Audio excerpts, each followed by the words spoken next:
Always growing up, I envisioned a game that would allow me to go on a full-fledged adventure yet have the combat style of one of my favorite genres, the fighting game. Why the hell not? Games like Final Fight have always been great, but always a little bit limited in a way as well. I was extremely excited the first time I heard of Tales of Destiny back on the PS1, as it seemed like a step in the right direction. An RPG with a fighting engine, sort of, but you know, still kind of restricted. Of course, crap like Mortal Kombat Mythology Sub-Zero trickled out on occasion, but you know, no one liked those. Anyway though, regardless, Muramasa, the Demon Blade here, moves us closer and closer to this magnificent, ideal game with some kick-ass sword-slinging action.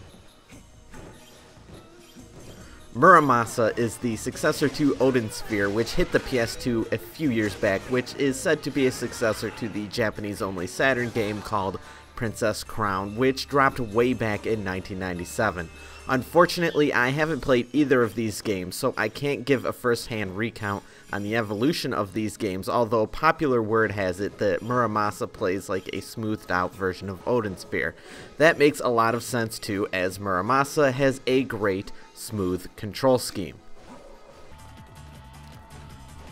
Wiimote and Nunchuck, Classic Controller, or the best, GameCube Controller, are all available for you to dominate this game with. The choice is yours. Start off with either main character Kisuke, a ninja who's lost his memories, or Momohime, a princess who has been possessed by an evil spirit. Like I said too, the game kind of plays like a fighting game. Sadly though, it is slightly shallow. You can bash out a combo by slamming the A button, flick the analog stick up to toss them into the air, and then dash back and forth, striking them in the air, knocking them around big time like you're in some kind of crazy shonen anime.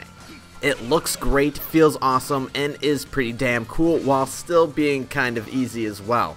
Instant satisfaction. You can also block and do a couple other moves, but that is about as far as the crazy combos go. While I never got tired of the fighting in this game, I did starve for a little bit more. The two main characters have their own complete story that'll take about 8 hours each to zip through, but unfortunately, they play about the same. Don't get me wrong, I don't consider any of this to be a real problem, but instead, this is, I suppose, an area which could have taken the game from being a very good experience to just unbelievably spectacular. I gotta mention the story and translation. There is a story and it is a little vague at first, but as you play along, there's a good chance that you'll get sucked in as well, enough to want to know how everything will finally turn out.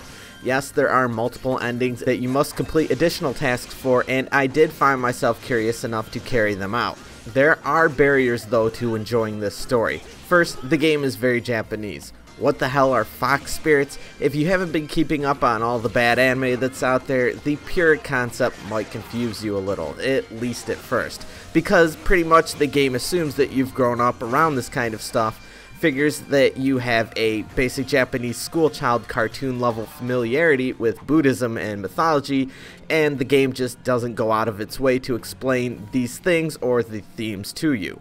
Not something you can really hold against it, but it is there. Second problem is the translation. It's kind of technically correct, I guess, but it screams for a proofreader. If you've been surrounding yourself with Japanese things for years, you'll probably get by, but at the same time, if you haven't, you'll probably be a little confused. Easy case in point, the main character Momohime's name. Hime means princess. It's used like a name suffix and, well, actually has a translation. Just about any respectable translation would have probably spelled it out as, well, the character's name being Princess Momo. The entire translation is riddled with small issues like this that can create some confusing dialogue because the game never actually says, hey, this character is a princess. I guess it doesn't really matter though that much since the story isn't that exciting and just watching things go by more or less will fill the gap, but you know, it could have used a little bit more help. The game looks great for being 2D and has some kick-ass memorable tunes that'll get stuck in your head for sure.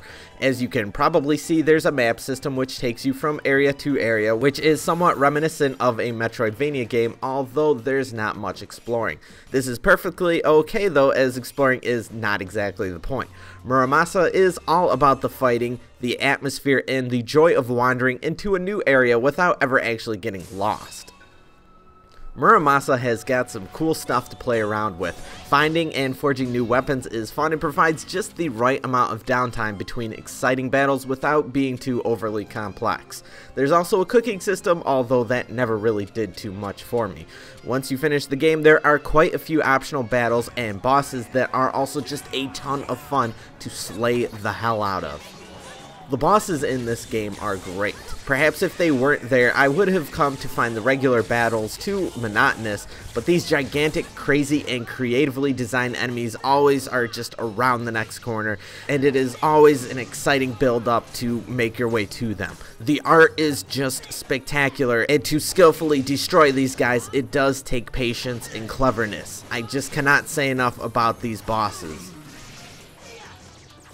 Something that really makes me respect Muramasa is the scalability of it. If you want a quick 8-hour casual game, you got it. You can then play the second character if you want more. The 2 difficulty levels do a good job at providing the kind of experience you'd like. Then, finally, once you've beaten it, you can either call it a night or dive into the endgame insanity. It's all up to you, and no matter which you choose, you'll feel like you're getting a complete experience, and the game isn't just holding stuff back on you if you don't want to go to the extreme in playing it.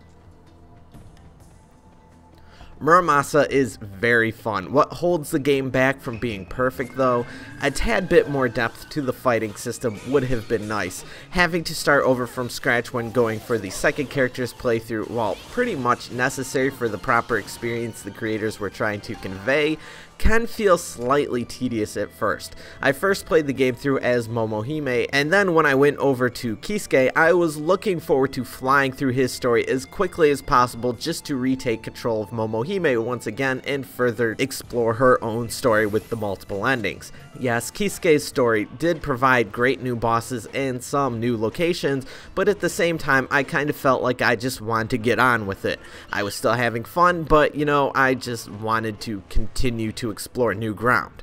A slight wider variety, I suppose, in regular enemies would have been nice as well, but now I'm just getting to the nitpicks, so it doesn't really even matter.